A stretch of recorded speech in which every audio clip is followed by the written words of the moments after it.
ஒரு ரீஜனல் லாங்குவேஜ்ல ரிலீஸ் ஆன காந்தாரா படம் எப்படி பேன் இண்டியன் ஹிட் ஆச்சு?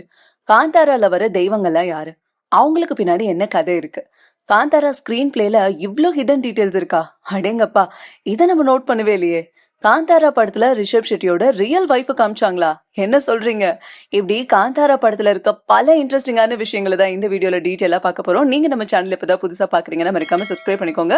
வாங்க வீடியோக்குள்ள போலாம். காந்தாரா மூவி 2022ல கர்நாடகால ரிலீஸ் ஆகுது. ஃபர்ஸ்ட் ரீஜனல் ரிலீஸ் ஆகுற இந்த மூவி அங்க நல்ல ரெஸ்பான்ஸ் வாங்குது. அப்படியே அதை மத்த லாங்குவேஜஸ்ல டப் பண்ணி போடலாம் அப்படின்னு பார்த்தா அந்த லாங்குவேஜஸ்லயும் பயங்கர ஹிட் ஆகுது. இப்படிதான் ஆக்சிடென்டலா ஒரு பேன் இண்டியன் ரீச் ஆகுது இந்த காந்தாரா மூவி. காந்தாரா படத்தோட பேஸ் பார்த்தோம்னா துளுநாடு அப்படின்னு சொல்லப்படுற கோஸ்டல் கர்நாடகா பகுதியில் இருக்க மலைவாழ் மக்களோட வாழ்வியலும் அவங்க வழிபடுற பூதகோலம் அப்படிங்கிற வழிபாட பேஸ் பண்ண படமா தான் இருக்கு. காந்தாராக்கு நிறைய மீனிங் இருக்கு. அடர்ந்த காடுன்னு சொல்லலாம், ஜெயின் ரிலிஜன்ல மறுபிறவின்னு சொல்றாங்க. இதுக்கு முக்தி அப்படிங்கிற இன்னொரு பொருளும் இருக்கு. காந்தாரா மூவில வர ஹீரோ கேரக்டருக்கு பின்னாடி இவ்வளோ டீடைல்ஸா அப்படின்ற மாதிரி ஆச்சரியப்பட வைக்குதுங்க. காந்தாரா மூவிலையும் சரி, இந்த காந்தாரா சாப்டர் 1லயும் சரி, அவங்க துளுநாடு மக்களோட அந்த நாட்டுப்புற தெய்வமான பஞ்சுருளி அண்ட் குளிகாவை பத்தி தான் சொல்லியிருப்பாங்க. இதுல ஃபர்ஸ்ட் பார்க்க போறது பஞ்சுருளி தெய்வம். இந்த தெய்வம் வராக ரூபம், அதாவது பன்றி ரூபத்துல இருக்கக்கூடியது அப்படின்னு சொல்றாங்க.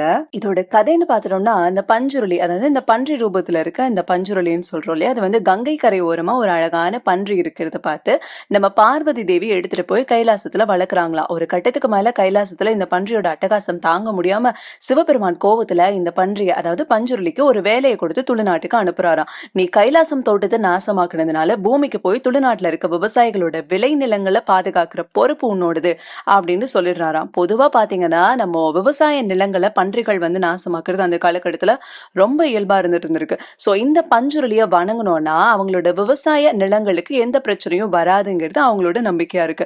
இதுல பஞ்சுருளி தெய்வத்தை விவசாயிகள் வணங்க ஆரம்பிக்கிறாங்க. ஏன்னா இந்த விவசாயிகள் வந்து காட்டு பன்றிகள்னால அவங்களோட விளை நிலங்களை சேதப்படுத்தக்கூடாதுல, எந்த பாதிப்பும் வரக்கூடாதுன்றதுக்காக இந்த பஞ்சுருளி தெய்வத்துக்கு நம்ம ஊர்ல கருப்பு சாமிக்கு சாமியாடி குறி சொல்ற மாதிரியே அவங்களும் பஞ்சுருளி சாமியாடி மக்களோட குறைய கேட்டு அதுக்கான தீர்வு சொல்ற வழக்கத்தை வர வச்சிருக்காங்க. எப்படி நம்ம ஊர் சைட்ல எல்லாம் அந்த ஊர் தெய்வங்கள் காவல் தெய்வங்கள்னு இருக்கும், அதே மாதிரி இந்த பஞ்சுருளிக்கு காவல் தெய்வம் தான் உக்கிரமான குளிகா.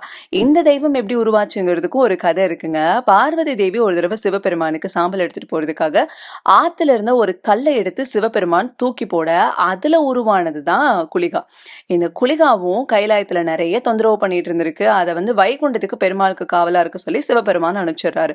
அங்கேயும் ஒழுங்கா இருக்காதனால கோவமான பெருமாள் என்ன பண்றாரு, பூமியில போய் பொறுக்க சொல்லி ஒரு சாபத்தை கொடுத்துடுறாரு.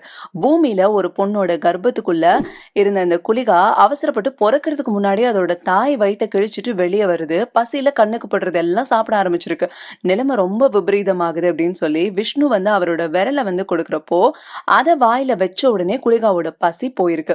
குளிகாவை துளுநாடு மக்களுக்கு காவல் தெய்வமா இருக்க சொல்லி அவரும் போக ஒரு கட்டத்துல குளிகாவும் இந்த பஞ்சுருளியும் பிரச்சனை வந்திருக்கு. எப்படின்னா இவங்க ரெண்டு பேர்ல நான் தான் காவல் தெய்வமா இருப்பேன் அப்படின்னு சொல்லிட்டு யார் காவல் தெய்வம்ங்கிற ஒரு சண்டையா இருந்திருக்கு. அப்போ பார்வதி தேவி வந்து பஞ்சுருளிய குறைகளை கேட்டு அதுக்கு தீர்வு சொல்ற வேலையும் குளிகாக்கு தப்பு பண்றவங்கள தண்டிக்கிற வேலையும் கொடுத்திருக்காங்க.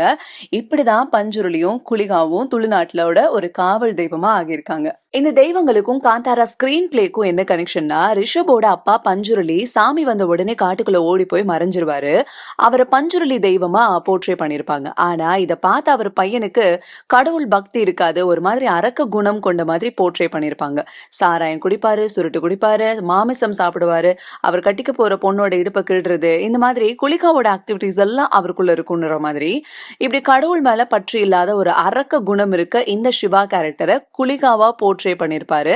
ஜெயில இருக்கப்போ பக்கத்து ஜெயில அவங்க அண்ணா, அதாவது பஞ்சுருளி வந்து இவர்கிட்ட சொல்ற மாதிரி ஒரு சீனை வச்சிருப்பாங்க. இவ்ளோ அநியாயம் நடக்குதே, நீ பாத்துட்டு சும்மா இருக்கே அப்படின்னு சொல்லிட்டு. இதுதான் கிளைமாக்ஸ்லயும் ஹீரோ அடி வாங்கி இறந்ததுக்கு அப்புறமா அவரோட உடலை முழுமையா குளிகா டேக் ஓவர் பண்ணி பழி வாங்குறது. கிளைமாக்ஸ்ல வந்த வேலை முடிஞ்ச உடனே அவரோட அப்பா கிட்ட போற மாதிரி இன்டர் பண்ணிக்கலாம். இல்ல குளிகாவும் பஞ்சுருளியும் அகைன் ஒண்ணு சேர்ந்து அந்த பகுதியை ப்ரொடெக்ட் பண்ற வேலையை பாக்குறாங்க அப்படின்னு எடுத்துக்கலாம். காந்தாரா சாப்டர் 1 லெஜெண்ட் மூவியோட ஓப்பனிங்ல புல் ஒண்ணு வரா மாதிரி ஒரு ஓப்பனிங் காமிச்சிருப்பாங்க. இதுக்கு பேரு நந்தி வாகனம் அப்படின்னு. இந்த கடவுளுக்கு பூதகோலம் டான்ஸ் ஆடுற வழக்கம் இருந்துட்டு வருது. இந்த சாப்டர்ல பஞ்சுருளிய பத்தி சொல்றப்போ பன்றி உருவத்த காமிச்சிருப்பாங்க. குலிகாவ பத்தி சொல்றப்போ ஒரு நெருப்பு சாம்பல காட்டுவாங்க. ஏன்னா, குலிகாக்கு உருவம் கிடையாது. படத்தோட ஓப்பனிங்ல விஜயேந்திர அரசர காட்டுறப்போ, அவரு காந்தாரா காட்டுக்குள்ள வந்த உடனே ஒரு சாம்பல் நிற உருவம் வந்து அவர அடிச்சு இழுத்துட்டு போற மாதிரி காமிச்சிருப்பாங்க. படத்துல ஹீரோவோட பேரு பெர்மே. பெர்ம தெய்வத்துக்கு காட் ஆஃப் கிரியேஷன் அப்படின்னு சொல்றாங்க. பெர்ம தெய்வத்த வந்து பெரு அப்படிங்கிற ஒரு துளு வேர்ட்ல இருந்து வந்திருக்கிறதா சொல்லப்படுது. இந்த பெர்ம தெய்வத்துக்கு உருவ வழிபாடு கிடையாது. கல் வழிபாடு தான் இன்னைக்கு வரை இருந்துட்டு இருக்கு. இந்த தெய்வத்துக்கும் பூதக்கோலம் டான்ஸ் ஆடுற வழக்கம் இருந்துட்டு இருக்கு. குலிகா தெய்வத்துக்கும் பெர்ம தெய்வத்துக்கும் கல் வழிபாடு தான். ஆனா இந்த ரெண்டுக்கும் வந்து வித்தியாசம் இருக்கு. குலிகா தெய்வத்துக்கு மரத்துக்கு கீழே கல் வச்சு வழிபாடு செய்யறாங்க. ஒண்ணு இல்ல நிறைய கல் வச்சு கூட அவங்க வழிபாடு செய்வாங்க. ஆனா பெர்ம தெய்வத்துக்கு அப்படி இல்ல. எங்க வேணும்னாலும் அவங்க வந்து கல்ல நட்டு வழிபாடு பண்ணலாம். ஆனா வந்து பெரிய கல்லா நட்டு வச்சு வழிபாடு செய்வாங்களாம். இந்த படத்துல நம்ம ஹீரோ ரிஷப் ஷெட்டி பெர்மே ஒரு சிவகணம் அப்படின்னு சொல்லியிருப்பாங்க. அவரு குழந்தையா இருந்தப்போ புலி வந்து அவரை காட்டுக்குள்ள விட்டுட்டு போற மாதிரி இருக்கும். இந்த புலி பார்வதி தேவியோட வாகனம்.